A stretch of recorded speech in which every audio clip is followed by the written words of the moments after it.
Welcome back to Hilaal Live. Now, the International Monetary Fund has cut South Africa's economic growth outlook for the year by about half. Initial growth estimates set at 1.8% for this year, but the Washington-based lenders' revised outlook downgraded the economy with expectations now that it will only grow by 1%.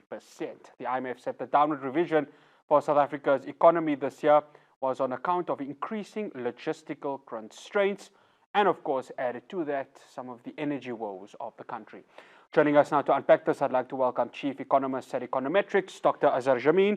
Dr. Jammine, good day. Thank you so much for joining us. Good day to you. Salam alaikum. Wa alaikum salam. No, it's an absolute pleasure having you here. Dr. Jammine, should we be concerned? I know we were talking off air. You were doing a quite extensive research about this. Is there a panic button that needs to be pressed?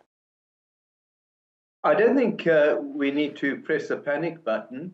I think that what happened last year was that the IMF revised South Africa's economic growth forecast upwards because there were signs that the extent of load shedding was, the intensity was diminishing, and that meant that we could grow a little faster. But now, conversely, what we've seen in recent months is that logistical problems, especially at our harbors, which are not allowing goods to come in and go out of the country as freely as we would like, are now impeding our ability to import vital inputs for production processes, and on the other side are preventing our exports from doing as well as they might otherwise have done.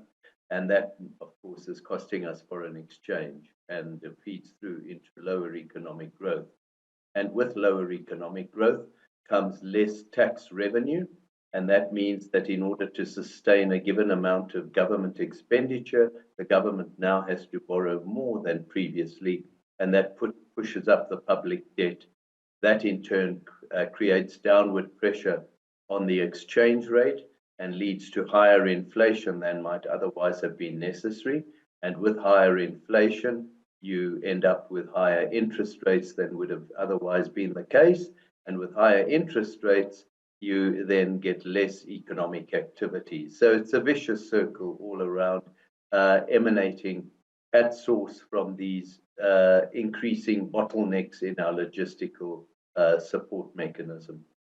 Dr. Jammine, I want to go to last week. Of course, repo rate remains the same. Reserve Bank Governor Lesetja Kganyago mentioning that, look, right now, inflation has to be played with a lot of caution. And he's right about that, isn't it? Because, I mean, there really isn't a safety net right now with regards to inflation, isn't it? There are a number of reasons why he has to be cautious about inflation. Look, you know, and the latest IMF figures show it, South Africa's inflation is lower than the average for the world of 5.8%, and we're down at 5.1%. So that's not a bad performance. Nonetheless, you know, when you have these kind of bottlenecks at our ports, it creates a shortage of supplies, and the potential then exists for prices of goods to rise by more than might otherwise have been the case. That is one of the reasons why the Reserve Bank is cautious. The second is geopolitical factors, also leading to shortages of supplies. We know, for example, that the attacks by Houthi rebels on European and American ships going into the Red Sea are preventing a lot of these ships from doing their normal fly. They have to come around the southern coast of Africa, and that delays the supply of a lot of goods in the Western world by about 2 to 3 weeks, and that creates shortages, which pushes up the cost of those goods as well. And shipping costs have increased substantially, not to mention the fact that one fears that if there is a much broader spread of the conflagration in the Middle East, you then could get shortages in the supply of oil, and that would cause fuel prices to rise much more than is currently anticipated. The Reserve Bank is working on the basis of an $82 per barrel oil price for the rest of the year. We're more or less at that level right now, but we cannot be sure that, if there's a broader conflagration, that oil prices couldn't shoot up to $100 or more. And then you have a new inflationary spiral to have to deal with. Dr. Jammine, everything in economics is intertwined. You would know better. Of course, we saw China's factory results not that clean in terms of what they would have expected. The US Fed is about to make an announcement quite soon. And of course, these two major economies plays quite a huge role, especially in the developing economies. So how much of a keen eye is South Africa, of course, keeping with regards to the United States and China and what comes out of there? And because we see the rand hovering around that 19 rand to the dollar mark. I think South Africans have to keep a very close watch on what happens to both the US and China. In the latest IMF forecast, you may have seen that the forecast growth for 2024 has been revised upwards from 2.9 to 3.1% for the world economy. And a lot of that has to do with the fact that they have revised their forecast growth upwards for the United States economy. And that is obviously good news from South Africa's point of view, because the US, I think, is South Africa's third largest export destination. On the other hand, China's economic growth has been is forecast to weaken significantly from 5.2% last year to 4.6% this year, and down to 4% next year. And they are a source of big demand for some of the key commodities that South Africa exports.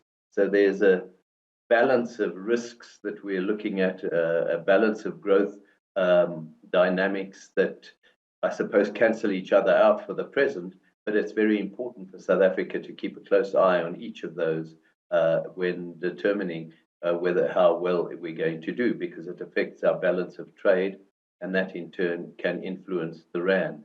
But I think the important factor that other factors that influence the rand are, firstly, whether or not the US is going to reduce interest rates much more steeply than previously anticipated. If that is the case, the dollar could weaken and the rand could then strengthen. Conversely, if they don't cut interest rates in the way that people expect later in the year, the dollar could strengthen and the rand could weaken. Then the second dynamic is the softening of South Africa's fiscal situation. Because the government is obliged to borrow more in light of its weaker economic growth, the South African government, it's pushing up the public debt levels to higher and higher levels. And that, in turn, is dissuading international investors from wanting to buy South African government bonds. In other words, dissuading them from lending money to South Africa. The effect of that is to push up long-term interest rates and also to put downward pressure on the rand. So that is another one of the important dynamics. The third important dynamic influencing the rand is, of course, the fact that we've been grey listed, and that increases the administrative costs of doing business with South Africa. And the fourth factor is, of course, uncertainty surrounding the general election.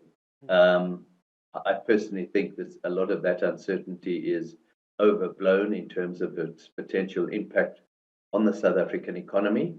I don't see the economy changing its trajectory very much either way, no matter what the election outcome, unless you have a formation of an ANC-EFF alliance, in which case there would be a sudden surge in fears of populist economic measures, which could drive the rand down quite sharply. But I think the general view is that we're not looking at such a scenario. Dr. Jammine, one final question. 3 weeks' time, Econometrix delivers that budget speech, the highly anticipated one, and you mentioned government debt and government borrowing, and it just feels as if it's going to be one of those gloomy days come February the 21st when he makes that announcement, because it just may be something, us as consumers may not want to hear, but we'll have to, of course, swallow that bitter pill. Unfortunately, I think you're absolutely spot on. So long as Enoch Godongwana remains Minister of Finance, I think he's pretty determined to try and maintain an element of responsibility in fiscal policy, and he will have no alternative but to convey to the country that because the economy is not growing particularly well, government revenue is falling short of what had been budgeted for, and the government therefore has to restrict its expenditure as much as possible in order to avoid having to borrow more than might otherwise have been the case. And it's possible that he may introduce certain tax increases to try and assist him there as well.